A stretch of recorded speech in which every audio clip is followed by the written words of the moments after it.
Welcome back to the Stepping Bricks YouTube channel. My name is Dr. Giuseppe Paladini. Today we're going to have an interview is specifically for business owners or people that want to start a business. So today I have a guest with me, Sean Donegan. Hi, Sean. Hi, Giuseppe. How are you doing? I'm fine, thank you. You're good. Sean is a owner of multiple businesses. He's based in Scotland, and today we're going to ask some hot questions.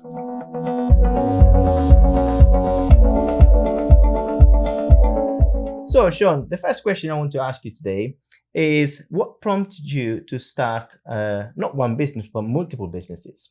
I mean, it goes back. I started CMAV removals back in 2017. Mm-hmm.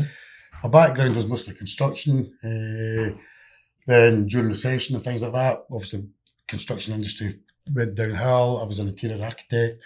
So I had to find something else. And at that point, Amazon were opening up in the UK. So I had a friend who was in, had no experience in that. So got in there, which, long story short, led to logistics, started opening up logistics part of Amazon, right through from down south, right up through the UK, all the delivery depots that we see every day now, all these vans. So started all that up with other people, right up through the UK. That gave me the kind of insight into the logistics business, and through nothing other than want to do something myself, decided to start up a removals business. So, and 7 years ago, that was the start of it. So that generally you see all in Facebook Marketplace, all these names like a man with a van, man in a van, and you, because you're based in Clackmannanshire, which is a region, as an area in Scotland, then you called it Clackman and a van. That's right. Originally, my family are from Fife in Scotland, but I grew up in Clackman, so part of Clackmannanshire.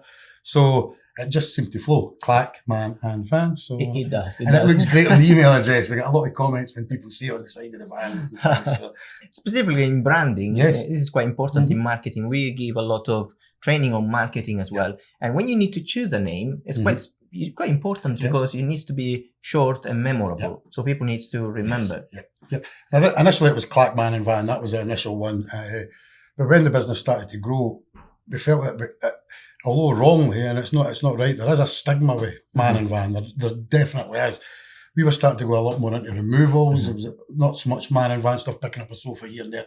Although we still do that, and that's the bread and butter. I mean, that still generates a lot of income for the business, but we felt we needed to rebrand it slightly. Still had to keep the Clack, man and van, still the emails and things, but CMAV, that was where it came from. So just to try and get it, and it did, it worked dramatically. Customers would certainly look, if they were looking for a removals company, CMAV removals, although it's still Clack, man and van, far more appealing, and they seem to trust that more for it as a business. Yeah, it is. And in property specifically, when you either rent a property or buy a property or sell a property or probably tenants are moving out, then my understanding from the beginning was that I have to rent a van and then do everything myself. Yes, I know. However, there is this service they provide, which is sometimes it's not just one man, you have two people or three people. And then they can help you to do removals. All their vans are two men, two fully insured men in every van, minimum. We don't do it with one.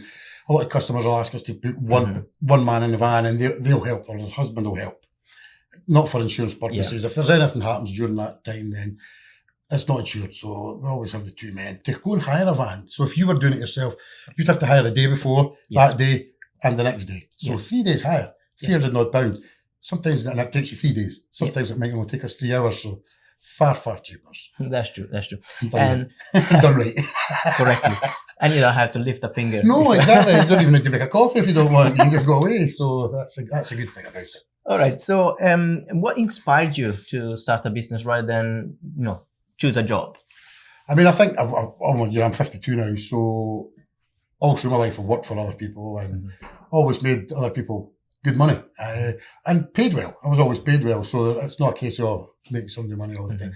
But I think at that point, I needed to do something. I wanted to do something. So, and completely off track for what I would. I mean, the ideal thing would be to open an interior architecture company or design company or construction of some sort. But went totally off field, and it's the best thing I've done. It really has. But it was more that I could then start. I've got a young family.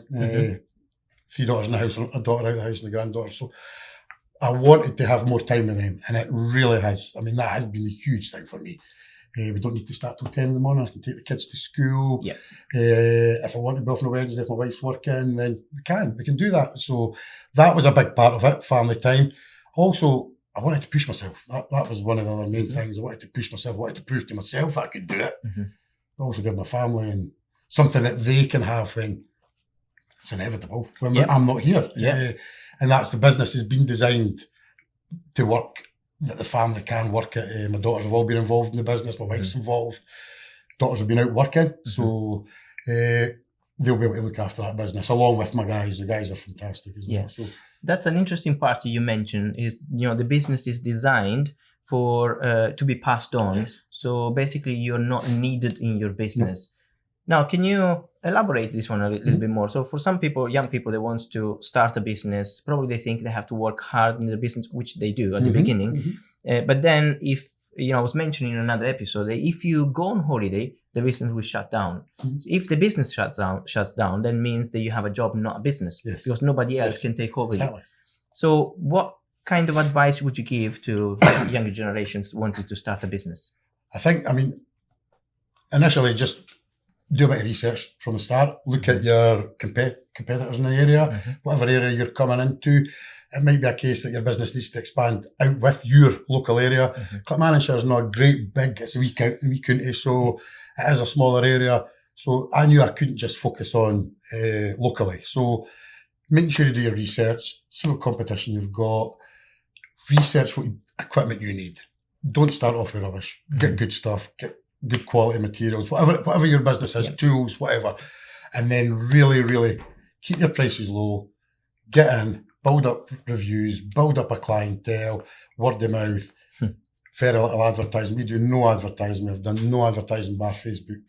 We do a lot for charity. We do a lot of gala days, things like that. But that's all part of giving back. That's not it. So really focus on making sure you've got the right equipment, build up a clientele. It takes time. It does take time. Take the hits. They're not personal. I took a lot of the things personal, cancellations, things like that. I felt it was to do solely with us. But now, 7 years on, you're like, well, it's not. It's just people have changed their minds and things. It's nothing personal. They've got a better price or whatever. So really focus on quality, making sure you get your customer base right, making sure you get your area right. And if you're using social media and things like that, which everybody does now, focus on the right demographic. There's no point in doing it massively across the country, sponsored ads and things down in London if you're not going to do a move in London. So keep it local, keep it your area, and then expand that as you go. That's what I would say. That's good. And do you need a lot of money to start a business? Absolutely not. I don't think, personally, no. You still need somebody. I was lucky. I had my wife in the back. She was working. She's got a good job. So we could take a little bit of a hit, but we went through some very, very hard times. I'm not going to lie. There was weeks that you had no work. So you were genuinely worried because you're a provider. You've got a family, so you've got bills to pay. But then you would have a good week, bad week. And it was just a case of making sure that you focused that. So if you had a bad week, the next week was a good week, make sure there was something put by for your next bad week. And really just focusing. You don't need to have everything brand new and fancy to start your business. Depends on what it is. I would imagine for the removals business, we need good quality blankets, a decent van, nice and clean. And really that's it. Basic toolkit that you've got in the house that you can take a bed apart and things like that. It really is your staff. That's a big thing for me. I've been so lucky with my guys. But that is the big thing. If you've got good guys, good staff, then that's the thing. Let's talk about staff. I knew. You knew this was coming. Staff is crucial. Yes, it's absolutely essential. Absolutely. The team, to choose the right person. Absolutely. So what do you go through to choose the right team that you can trust, they can do a great job, and they have the same vision that you have as a business owner? It's hard to find somebody that's perfect for the job. You could put an ad on and you could get 10 applicants coming in. 9 of them could have the 10 years experience up plus each. And there's one guy that doesn't have any experience. Through experience, I've learned that one without the experience is the guy to come into the business. Genuinely. The ones with all the experience in that, the reason they're looking for a job is that they're not great. So we've had all different shapes, sizes, you name it. We've had some fantastic guys. We've had some not so fantastic guys and girls come in. I've been very, very lucky. I've found great guys, and it's simply treating your guys correctly, making sure that they're well paid for what they do, Yep. and treating them like part of the team, treating them like part of the family. I mean, my guys, I look after them, but they look after me. They would do anything for us. So, for example, you hit it earlier on, going on holiday. We go on holiday a couple of times a year. That business runs. That business does not go up or down. If anything, it probably performs better. I'm being totally serious. It performs better when I'm away, and to come back and make sure that I've not lost any customers, because that's a big thing, I think, when you close a business down, and if you've not got the staff that you can trust to do it. If you close that business down, if somebody wants to move in that 2 weeks or a week, they're away somewhere else. And if they'll get a great service from that other business. So when they get that great service from them, are they going to come back to me? Probably not. So to have my guys, to have Andrew in the business, Jamie, the rest of it, I know that I can be on holiday, and I know that is running smoothly. I come back and I've got all these reviews, and it's fab. It really is fab to have. And it's great because they'll be able to do that side. Daughters and wife will be able to do the business side if need be. Yep. If I'm not here, then that's a great place to be in. It really is. And you can focus on bringing more business rather than running the business. Yeah. Because it is hard. It's hard when you're, I mean, I'm still do. I'm out tomorrow, Friday, so I'm out in the van on Friday, which will kill me. But and I can still do that, but it's time to step back for that. It's a very, very physical job. Yeah. And I mean, we've got a girl working with us now, and I mean, she's fab, and we've got the guys, they're all fab.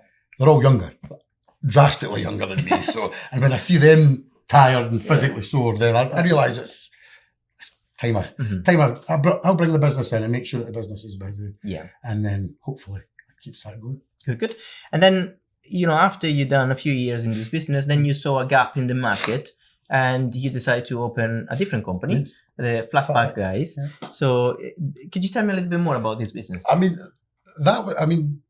We go into a lot of jobs and we move somebody. So if we were moving you into your house, 9 times out of 10, the customers have purchased new wardrobes or new units, and we would move these boxes into their house. And you could hear the husband moaning, saying, well, I've got all these boxes to get. Now I've got wardrobes to build, I've got this to do, things like that. So I don't know, something sat with me. So last year I kind of kept an eye on it, and then at the beginning of the year, as usual, at the start of the year, it's always quieter. You know yourself how sales are. And that's, especially this year, I felt that it dipped quite a bit.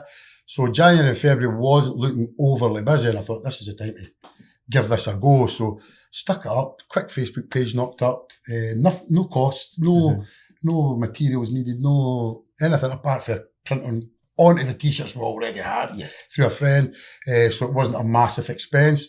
And it went absolutely crazy because simply people don't like doing it. They don't. I am surprised, to be honest. I generally like building up. Oh no! Stuff. I'm still not a fan. Even though I'm doing it as a business, if I'm honest, Giuseppe, I'm not a fan. But what we find is there's a lot of people who'll call up, and somebody that just physically can't do it, and there's people that physically don't want to do it. Yeah. But there's also, we get a lot of customers phoning up because they're going to dangle that price over their husband. So they'll phone up on Thursday, get a price. We'll give them the price, and they'll say, I'll get back to you. And then I'll come back to them on the Friday and say, my husband's going to do it. And then on the Monday, they get back to me again saying, can you come and do it because my husband's not done it? So can you redo it? Can you do it? So these kind of things, it's one of the, but it's been great. And I mean, Flatpack's huge. It's not just a case of a wardrobe or a chest of drawers for IKEA. We've done hardtop gazebos, we've done sheds. I mean, these things are all Flatpack. So as long as we can see it and look at it, and that's right, then we'll you know what, that's very clever. And I never thought of that because I was relating Flatback with IKEA, as you just said. But I've seen the post on Facebook and everything, and it's true, you can do anything. Every single material will come unassembled. So having that service provided, straight into your house, you don't have to do absolutely anything. That's a brilliant move. And we found a big knock on with the removals. I mean, Andrew and I done a move yesterday, and the customer's saying, oh, listen, I just noticed that in the back of your t-shirts, didn't tie it in. We've got 4 wardrobes coming, we've got this coming, we've got that coming, so that's getting booked in next week. So there's that. But this is advertising daily. We're out in jobs, so the amount of people that are seeing the t-shirts and things like that. So. Yeah, because you go into their house and then you meet people while they're living in the house, and then they see the logo and then it says, okay, if I ever need to move something, I know the same guy. Exactly. Or neighbours or friends that are in helping. I mean, they've nothing to do with the actual move that we're doing, but the neighbours in and say hi and they're like, oh. so yeah. So, and it was, I mean, initially it was the infill. That's what I thought. It would just be an infill for quiet days or things like that. We'll just fill in, but no. Now it's becoming quite big. Yes. I have a last question for you. How difficult was at the beginning of the business to convince your social circle, family, friends, that you were going into business? I mean, I'm lucky. I've got a great wife. She's very, very supportive. We're a good team. We're a good unit, whole family. There was a few raised eyebrows, and I think partly because of the man and van thing. Again, going back to that again, I think the man and van. I mean, I would quite believe that some of my family would be like, "Well, why go to university? Why do your degree? Why do interior architecture? Why work in project management all over Europe, doing all these buildings to then be a man and van?" That stigma is not right. I mean, that man and van across the country do a fantastic service, 99% of them. So there is the ones, and it's like any industry, there's ones that are fly-by-nights and a bit dodgy, but the majority are hard-working, genuine, and fully insured men. So there was a bit of a stigma, I'm not going to lie, but I think now anybody that did have that little bit will genuinely think, oh, wow. Good on them. Yeah. And I think that would have been with any business, to be perfectly honest. Not just because of the man and van thing, but a big risk going out and starting a business with a house to pay, cars, family to bring up. You want to be able to keep your family in the lifestyle they've got. So yeah, I think there would have been a few, and especially in my mid-40s. I mean, I was in my mid-40s, so it's not the better. Probably other people, it's not the best time to start your business, but certainly has been for me. Well, so, Sean, to be honest with you, you can relate to any business because whenever you start a business, you have an idea that comes into fruition and then becomes real. Then people will always, support you or criticize you. So you always have the two sides, of course. Of the population. They will say, yes, keep doing it, or the other, I don't think it's a good idea. And funny enough, the people that tell you it's not a good idea are the people that don't do it. No, exactly. No, I don't. I absolutely agree. Absolutely. And in fairness, I mean, I was supporting for everybody, but you knew there were certain ones that were doubting and think that it wouldn't work. So, and I think that to me, that's like a red rag to a bull. That to me is, oh really? So if everybody had been, oh yeah, you'll do great, maybe that wouldn't have given me the fire that I wanted. So that's a good point. Trying to prove things. Prove to yourself that you can do it. Prove to myself I can do it, but also prove to other people that we can do it. And the proof's in the pudding. That's fantastic. Well, thank you very much, Sean. Thank you. And as an owner of Golden Tree Estates as well, I see this need in the market. Both businesses they are very, very much needed in the market. So thank you for starting this idea and making it real. Perfect. Thank you very much for having me. Well, thank you very much, guys. If you like, just comment below, share this YouTube video, and subscribe. Don't forget about that. And my name is Dr. Giuseppe Paladini. I'm here with Sean Donegan, and I'll see you in the next video. Bye-bye for now. Bye.